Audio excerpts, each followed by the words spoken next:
ಎಲ್ಲರಿಗೂ ನಮಸ್ಕಾರ. ಪ್ರಮದಾಸ್ ಕಿಚನ್ಗೆ ಸ್ವಾಗತ. ಇವತ್ತು ನಾವು ಹಲಸಿನಕಾಯಿ ಹುಳಿ ಮಾಡೋದು ಹೇಗೆ ಅಂತ ನೋಡೋಣ. ಬಿಸಿ ಬಿಸಿ ಅನ್ನದೊಟ್ಟಿಗೆ ಸ್ವಲ್ಪ ತುಪ್ಪ ಮತ್ತು ಮೇಲೆ ಹುಳಿ ಹಾಕ್ಕೊಂಡು ಊಟ ಮಾಡಿದ್ರೆ ಮನಸ್ಸಿಗೆ ತುಂಬ ತೃಪ್ತಿ ಅಂತ ಅನಿಸುತ್ತೆ. ಬನ್ನಿ ಹಾಗಿದ್ದರೆ ತಡ ಮಾಡದೆ ರೆಸಿಪಿಗೆ ಹೋಗೋಣ. ಮೊದಲು 1 ಕಪ್ ತೊಗರಿಬೇಳೆನ ತೊಳೆದು ಕುಕ್ಕರಿಗೆ ಹಾಕಿ, ಹಾಗೆ ಅದರ ಜೊತೆ ಹಲಸಿನಕಾಯಿ ಹೋಳುಗಳನ್ನು ಕೂಡ ಹಾಕಿ 2 ವಿಷಲ್ ಕೂಗಿಸ್ಕೋಬೇಕು. ನೋಡಿ, ಈ ರೀತಿ ನಿಮಗೆ ಯಾವ ಸೈಜ್ ಬೇಕೋ ಆ ಸೈಜಲ್ಲಿ ಹಲಸಿನಕಾಯಿ ಹೋಳುಗಳನ್ನು ಕಟ್ ಮಾಡಿ ಇಟ್ಕೋಬೋದು. ಚೆನ್ನಾಗಿ ಒಂದು 2ರಿಂದ 3 ಸರ್ತಿ ತೊಳ್ಕೊಂಡು ಅದನ್ನು ಬೇಳೆಯೊಟ್ಟಿಗೆ ಹಾಕಿ 2 ವಿಷಲ್ ಕೂಗಿಸ್ಕೋಬೇಕಾಗತ್ತೆ. ಕುಕ್ಕರ್ ಕೂಗೋಷ್ಟರಲ್ಲಿ ನಾವು ಹುಳಿಗೆ ಬೇಕಾಗಿರುವ ಮಸಾಲೆಗಳನ್ನು ರೆಡಿ ಮಾಡಿಟ್ಕೊಳ್ಳೋಣ.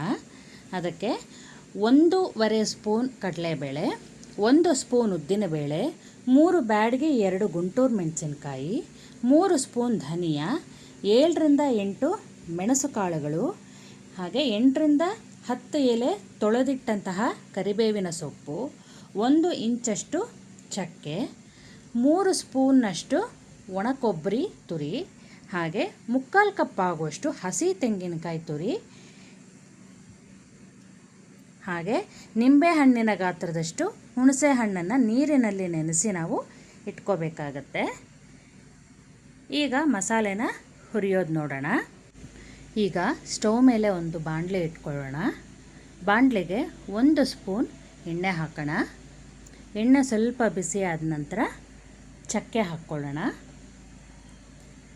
ಎಲ್ಲ ಪದಾರ್ಥಗಳನ್ನು ಒಂದಾದ ಮೇಲೆ ಒಂದಾಗಿ ಹಾಕ್ಕೋಬೇಕಾಗತ್ತೆ. ಎಲ್ಲ ಒಟ್ಟಿಗೆ ಹಾಕ್ಕೋಬೇಡಿ, ಅದು ಚೆನ್ನಾಗಿ ಗೋಲ್ಡನ್ ಬ್ರೌನ್ ಆಗೋದಿಲ್ಲ. ನೋಡಿ, ಚಕ್ಕೆ ಹಾಕ್ಕೊಂಡು ಒಂದು 10 ಸೆಕೆಂಡು ಅದನ್ನು ಒಂಚೂರು ಎಣ್ಣೆಲಿ ಹುರಿದಾದ್ಮೇಲೆ ನಾವು ಕಡಲೆಬೇಳೆನ ಹಾಕ್ಕೊಳ್ಳೋಣ. ಕಡಲೆಬೇಳೆನ ಕೂಡ ಒಂದು ಸ್ವಲ್ಪ ಫ್ರೈ ಆದಮೇಲೆ ನಂತರ ಉದ್ದಿನಬೇಳೆ ಹಾಕ್ಕೊಳ್ಳೋಣ. ನೋಡಿ, ಈ ಥರ ಫ್ರೈ ಮಾಡ್ಕೊಬೇಕು. ಉದ್ದಿನಬೇಳೆ ಆದಮೇಲೆ ಮೆಣಸಿನಕಾಳು ತೆಗೆದಿಟ್ಟಿದ್ವಲ್ಲ ಅದನ್ನು ಹಾಕ್ಕೊಳ್ಳೋಣ. ಮೆಣಸಿನಕಾಳುಗಳನ್ನು ಹಾಕ್ಕೊಂಡು ಹುರಿಯೋಣ. ಪ್ರತಿಯೊಂದು ಪದಾರ್ಥನೂ ಒಂದೊಂದಾಗೆ ಹಾಕಿ ಒಂದು 8ರಿಂದ 10 ಸೆಕೆಂಡ್ ಹುರಿದಾದ್ಮೇಲೆ ಮತ್ತೆ ಇನ್ನೊಂದು ಪದಾರ್ಥನ ಹಾಕಬೇಕಾಗತ್ತೆ. ಆವಾಗ ಎಲ್ಲನೂ ಈವನಾಗಿ ರೋಸ್ಟ್ ಆಗುತ್ತೆ. ಇಲ್ಲಾಂದರೆ ಒಂದು ಕಡೆ ಸೀದೋಗುತ್ತೆ, ಒಂದು ಕಡೆ ರೋಸ್ಟ್ ಆಗಿರಲ್ಲ, ಟೇಸ್ಟ್ ಆವಾಗ ಚೆನ್ನಾಗಿ ಬರೋದಿಲ್ಲ. ನೋಡಿ, ಈಗ ಧನಿಯಾ ಆದಮೇಲೆ ನಾವು ಕರಿಬೇವಿನ ಸೊಪ್ಪನ್ನು ಕೂಡ ಹಾಕ್ಕೊಳ್ಳೋಣ. ಇದನ್ನು ಹುರಿದಾದ ನಂತರ ನಾವು ಮೆಣಸಿನ್ಕಾಯಿ ತೆಗೆದಿಟ್ಟಿದ್ವಲ್ಲ ಅದನ್ನು ಹಾಕ್ಕೊಳ್ಳೋಣ. ಮೆಣಸಿನ್ಕಾಯಿನೂ ಚೆನ್ನಾಗಿ ರೋಸ್ಟ್ ಮಾಡಬೇಕು, ಇಲ್ಲಾಂದರೆ ಘಾಟ್ ಇರುತ್ತೆ. ಚೆನ್ನಾಗಿ ರೋಸ್ಟ್ ಮಾಡ್ಕೊಳ್ಳೋಣ. ಇದಾದ ನಂತರ ಒಣ ಕೊಬ್ಬರಿ ತುರಿ ಇತ್ತಲ್ಲ ಅದನ್ನು ಹಾಕ್ಕೊಳ್ಳೋಣ. ಒಣ ಕೊಬ್ಬರಿ ನಾನು ಚೆನ್ನಾಗಿ ರೋಸ್ಟ್ ಮಾಡಿದಾಗ ಹುಳಿ ಗಮ್ಮಂತ ಇರುತ್ತೆ.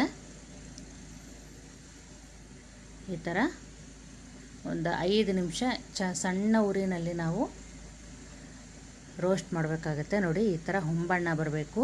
ಸೇದಿಸಿದ್ರೆ ಹುಳಿ ಟೇಸ್ಟ್ ಹೊಟ್ಟೋಗುತ್ತೆ. ನಿಧಾನ ಉರಿನಲ್ಲಿ ಈ ಥರ ಫ್ರೈ ಮಾಡಬೇಕಾಗತ್ತೆ. ನೋಡಿ, ಅದಾಗೋಷ್ಟರಲ್ಲಿ ನಮ್ಮದು ಬೇಳೆ ಮತ್ತು ಹಲಸಿನಕಾಯಿ ಹೋಳುಗಳು ರೆಡಿಯಾಗಿದೆ.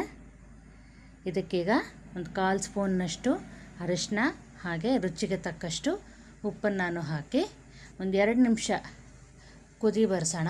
ಅಷ್ಟರಲ್ಲಿ ನಾವು ಈ ಮಸಾಲೆ ಹುರಿದಿಟ್ಟಿದ್ವಲ್ಲ ಅದಕ್ಕೆ 3/4 ಕಪ್ ಹಸಿ ತೆಂಗಿನಕಾಯಿ ತುರಿನೂ ಹಾಕಿ ಮಿಕ್ಸಿನಲ್ಲಿ ರುಬ್ಬಿಟ್ಕೊಳ್ಳೋಣ.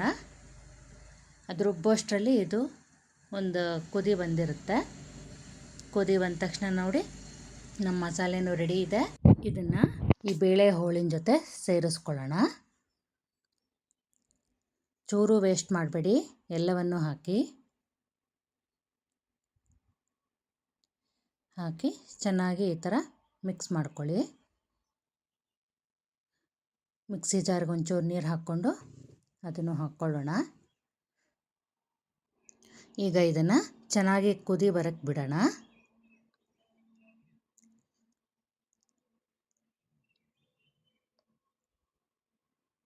ನೋಡಿ, ಈಗ ಕುದೀತಾ ಇದೆ.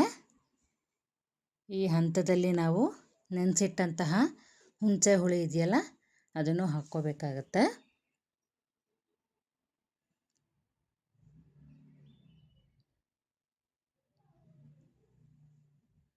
ಹುಣಸೆ ಹುಳಿ ಹಾಕಿದ್ಮೇಲೆ ಚೆನ್ನಾಗಿ ಕುದಿಯೋಕ್ಕೆ ಬಿಡಿ. ಹಾಗೆ 1 ಸ್ಪೂನು ಬೆಲ್ಲದ ಪುಡಿನ ಹಾಕ್ಕೊಂಡಿದ್ದೀನಿ ನಾನಿಲ್ಲಿ. ಇದು ಆಪ್ಷನಲ್, ಬೇಕಿದ್ದರೆ ಹಾಕ್ಕೋಬೋದು, ಇಲ್ಲಾಂದರೆ ಬಿಡ್ಬೋದು. ಉಪ್ಪು, ಹುಳಿ, ಖಾರ, ಸಿಹಿ ಎಲ್ಲವೂ ಪರ್ಫೆಕ್ಟಾಗಿದ್ದರೆ ಹುಳಿ ತುಂಬ ಚೆನ್ನಾಗಿರುತ್ತೆ. ಹಾಗಾಗಿ 1 ಸ್ಪೂನ್ ಹಾಕ್ಕೊಳ್ಳಿ ಸಾಕು. ಈಗ ಹುಳಿ ರೆಡಿಯಾಗಿದೆ, ಒಗ್ಗರಣೆಗೆ ರೆಡಿ ಮಾಡ್ಕೊಳ್ಳೋಣ.